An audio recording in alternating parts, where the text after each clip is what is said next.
Mr. Chair, may I just make a comment on the earlier statement of Senator Pia Cayetano, if I may? Mr. Chair, yes, you recognize me, right? Yes. I am not AI, I'm alive. And I'm present.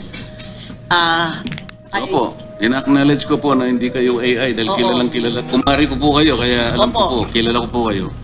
Ako po'y nandito bilang Senate President pro tempore at membro ng 24 men and women ng Senado. At ayon po nga sa sinabi ni Senator Pia Cayetano, so nandito po tayo sa ating pandinig. Kasi may nagtatanong kung nasaan. So hindi nga AI, buhay na buhay, sa awa po ng Diyos, at hindi nagre-resign. At simple lang po, kung merong 13 na boto na makakapagbigay at iba po ang iboboto, I would be more than willing to yield my position. Been there, done that.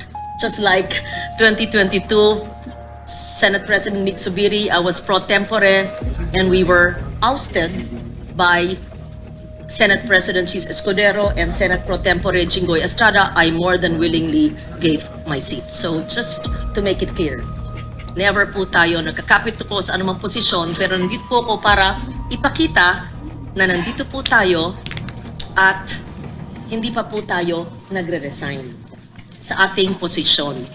At yan naman ay ayon sa Rule 2, Section 2 ng Senado. Salamat po. Patuloy po ang inyong hearing. Ako po'y makikinig sa ating mga bayani na nandito po ngayon.